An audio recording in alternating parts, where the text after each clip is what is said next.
compartilhar com a igreja a palavra do Senhor que está no livro de Mateus, capítulos 15, versículo 19.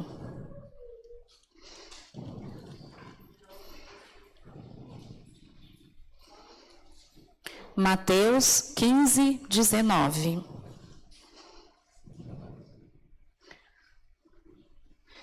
Pois do coração saem os maus pensamentos, os homicídios, os adultérios, as imoralidades sexuais, os roubos, os falsos testemunhos e as calúnias.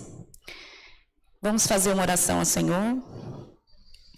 Pai amado, Pai querido, em nome de Jesus, neste momento, meu Pai, nessa manhã, entregamos nas Tuas mãos, meu Pai, esse dia, essa oportunidade.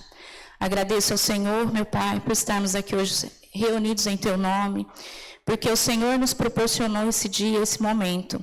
Somos gratos a Ti, Senhor. Peço a Tua direção, meu Pai. Peço que o Senhor abençoe cada propósito aqui ministrado na Tua casa hoje. Que a Tua palavra, meu Pai, que ela é viva e eficaz, que ela venha atingir nossas mentes e nossos corações. Que haja vida, que haja transformação, renovação. Que haja arrependimento em nós, meu Pai. Que a cada dia, meu Pai, possamos, pelo menos, meu Pai, sermos um pouco dignos de merecermos. Não somos merecedores, mas a Tua graça e compaixão na nossa vida, o sacrifício de Jesus feito por nós. Eu entrego nas Tuas mãos e te agradeço em nome de Jesus. Amém. Bom, aqui nós lemos então que Jesus mesmo, ele afirmou que do nosso coração saem os maus pensamentos, né? Então, Deus já sabe que o nosso coração, ele é um coração enganoso. E ele já nos falou isso, então, nós também já sabemos. Cabe a nós, então, buscarmos como está cada dia buscando em Deus para termos um coração como agrada ao Senhor. Né? Como vimos aqui, que do nosso coração procedem os maus pensamentos, tudo que é ruim, né, sobre mortes, adultérios, fornicação, furtos, falsos testemunhos, né, mentiras e blasfêmias, tudo de ruim que podemos ver então que acontece no mundo, tem origem no coração do homem. Não é uma atitude que é expressa simplesmente por existir, mas ela já nasceu no coração. Ela já, antes dela se tornar pública, ela já nasceu no nosso coração. Então, diante disso, nós entendemos que nós precisamos buscar mudar o nosso coração. Se tivermos um coração puro, as nossas atitudes também serão atitudes boas. Né? Aquilo que todo mundo às vezes busca é a paz, né? A paz mundial, como eles dizem. Se as pessoas continuarem com o coração impuro, não vai existir. E nós sabemos que de fato não vai existir nesse mundo mesmo. Mas onde que nós precisamos então buscar, saber qual é a fonte do nosso coração, para ele ser um coração digno, digno de agradar a Deus, para mudar nossas atitudes, mudar os nossos hábitos, porque nós já nascemos com uma natureza pecaminosa. Nós já viemos trazendo um pecado, já nascemos aqui com uma natureza pecaminosa. Vou ler aqui para os irmãos uma reflexão que eu fiz em cima desse texto. Todos nós somos pecadores e sabemos que não é simples abandonar os maus hábitos, justamente porque eles vêm do nosso coração. Não é algo que podemos simplesmente pegar e jogar fora, ou lavar e ficar limpo, como se fosse uma peça de roupa ou um utensílio. Vamos lá e fazemos aquele simples fato de lavar e estar limpo. Então, o primeiro passo é nos reconhecermos como fracos e pecadores e pedirmos ajuda para conseguirmos ter um coração puro e limpo. Mas, todos os dias, nós somos levados a termos maus pensamentos e más atitudes, pois essa é a natureza carnal e pecadora. Diante disso, o que devemos fazer? E como conseguimos chegar nesse nível de termos um coração e uma vida que agrada a Deus? A Bíblia diz que Jesus nunca cometeu pecado. Nós podemos ver lá no livro de 1 Pedro 2:22, que diz o seguinte: ele não cometeu nenhum pecado e nunca disse uma só mentira. E no livro de João 8:46, Jesus disse: qual de vocês pode provar que eu tenho algum pecado? Então, o que nós vemos aqui? Que se quando Jesus ele esteve aqui na terra como homem, se ele também foi tentado de todas as maneiras, vimos que ele viveu cerca de 33 anos como homem e passou por todas as tentações que passamos hoje aqui. Se nas provações que Jesus passou e nas tentações que ele viveu, se ele resistiu e ele venceu tudo enquanto ele viveu aqui, então nós podemos ver que ele como homem, e ele conseguiu, nós também podemos lutar. Não que podemos ser comparados a Jesus, mas Jesus ele passou tudo aqui como homem. Cada situação ruim, cada dificuldade que nós viemos passar, Jesus passou. E ele resistiu e ele venceu. Então, ele como uma pessoa comum, como um homem comum, ele convivia com as pessoas, né? Nós temos relatos na Bíblia que ele convivia, ele tinha amigos, ele participou de eventos, ele teve uma vida comum igual a nós. Então, nós podemos dizer que Jesus é um exemplo a ser seguido, pois ele não cometeu pecado e nenhum engano foi encontrado em sua boca. Mas quem é Jesus? E como ele pode nos ajudar? A Bíblia relata que Jesus viveu fisicamente aqui na terra. Sabemos que ele teve fome, como nós temos hoje. Ele teve sede, ele se cansou, ele se irritou e ele se alegrou com seus amigos. Ele chorou no túmulo de um ente querido. Ele tinha todas as características e as situações que nós temos hoje na nossa vida. A Bíblia diz também que o Verbo se fez carne e habitou entre nós.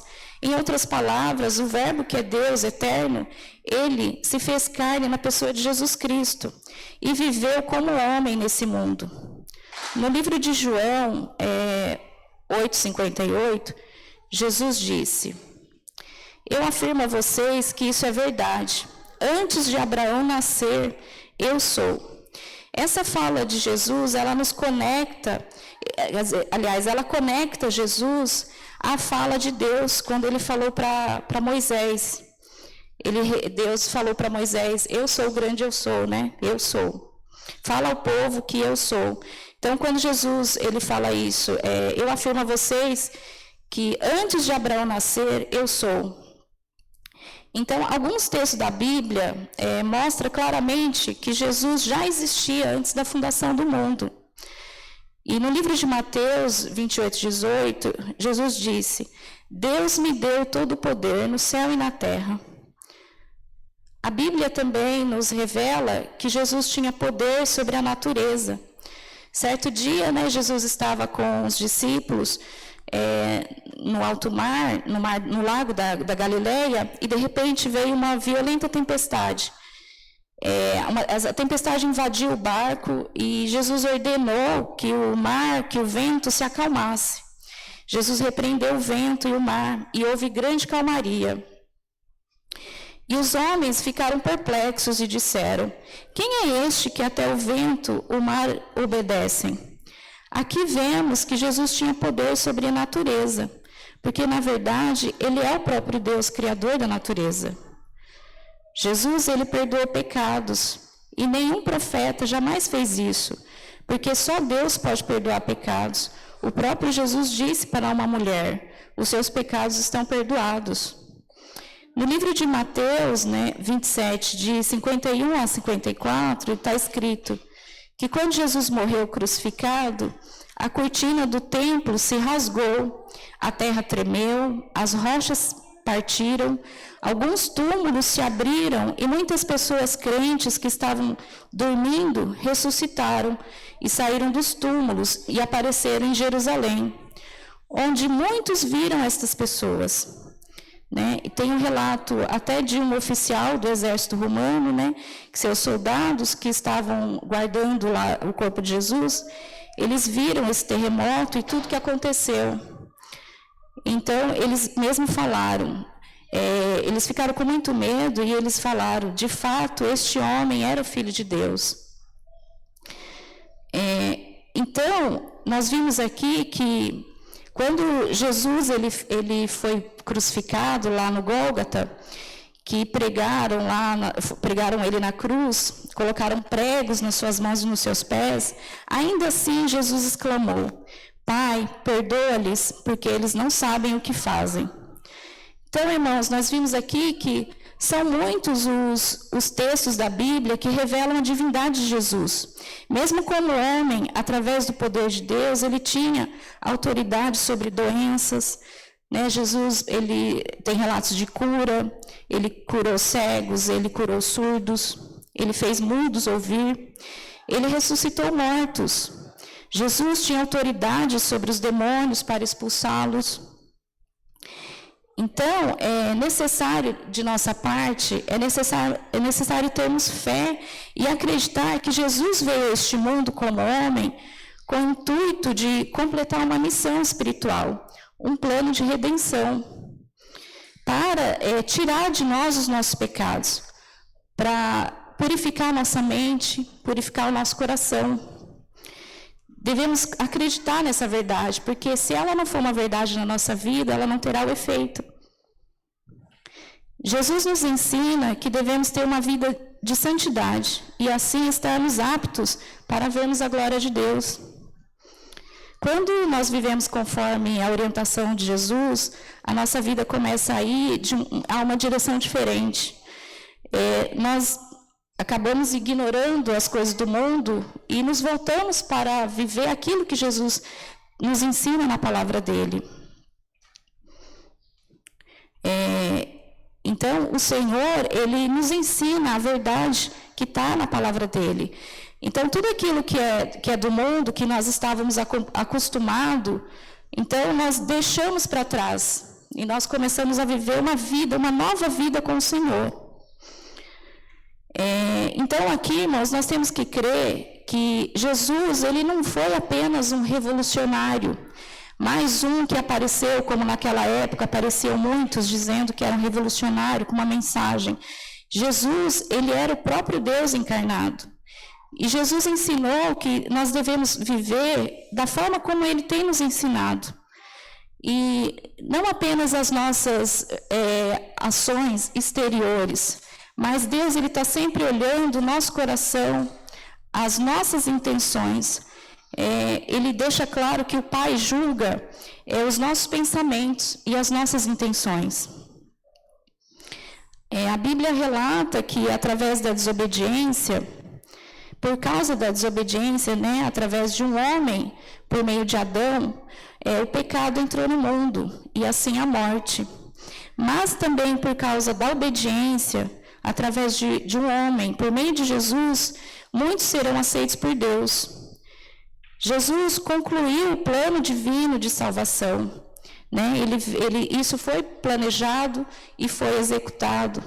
Agora nós estamos aqui nesse tempo da graça para nos aderirmos a Ele. Então, esse é o nosso momento.